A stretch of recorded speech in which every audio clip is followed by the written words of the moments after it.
తిరుపతి నుంచి కూడా ఎన్నో కార్యక్రమాలు చేయాలని మేము ఒక ప్రణాళికలు చేసుకుంటాం. మేము ఒక 24 మంది బోర్డు మెంబర్లను ఎంత చక్కగా అందరు కూర్చొని మాట్లాడి ఎవరు టికెట్లు వాళ్ళు పెట్టుకొని ఎవరు భోజనాలు వాళ్ళు చేసి ఎవరి రూముల్లో వాళ్ళు ఉండి మేము దేవుడి కోసం సేవ చేయాలని వచ్చాం కానీ అక్కడ దోచేయాలని తిరుమలను దోచేయాలని లేదు. తిరుపతి నుంచి తిరుమలకు కూడా ఉచిత బస్సులు వేయాలని ఎన్నో కార్యక్రమాలు పెట్టుకుంటున్నాం. మేము భక్తుల్ని మంచిగా రావాలా చూడాలా వాళ్ళని మేము ఒక టీంని పెట్టాం. 25 మందిని శ్రీవారి సేవకుల్ని వాళ్ళకి ఒక ఫార్మాట్ ఇచ్చి పంపించాం. అమ్మా ఎలా ఉంది, భోజనం ఎలా ఉంది, దర్శనం ఎలా ఉంది, ప్రసాదాలు ఎలా ఉంది, ఫ్రెండ్లీగా ఉన్నారా లేదా ఎంప్లాయీస్, అవన్నీ అంటే 98% బాగుందని వచ్చింది. ఇది ఆన్ రికార్డ్ నేను చూపిస్తాను.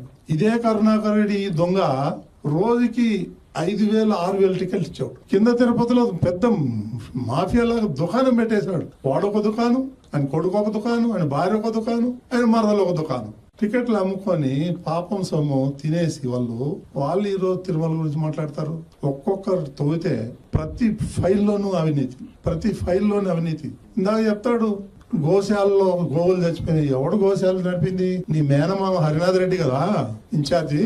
ఆయనే కదా గోవులు చంపింది, నువ్వే కదా చంపించింది, నీ మేనమామే కదా ఆయన. స్టాంపేడ్ గురించి మాట్లాడతాడు. స్టాంపేడ్ ఎవరు? అక్కడ కూడా ఇన్ఛార్జ్ హరినాథ్ రెడ్డి, ఒక డిఎస్పీ నీకు చెంచా. వీళ్ళిద్దరి వల్లే కదా, వీళ్ళిద్దరే సస్పెండ్ అయ్యారు కదా. ఈ హరినాథ్ రెడ్డి ఎవరు? నీ మేనమామ కాదా? నువ్వే చేయించావు స్టాంపేడ్, అది మా మీద దోస్తావు. నీ చరిత్ర ఎంత ఉంది ప్రతి ఒక్కరికి తెలుసు. రాష్ట్రంలో రైళ్లు తగలబెడతావు, దొంగ ఓట్లు కర్ణాటక నుంచి తమిళనాడు నుంచి తీసుకొస్తావు, దొంగ ఓట్లు వేపిస్తావు, దొంగ ఓట్లు చేపిస్తావు. నీ చరిత్ర నువ్వే పెద్ద గజ దొంగవి. మా గురించి మాట్లాడే అర్హత 1% కూడా లేదు నీకు. తస్మా జాగ్రత్త.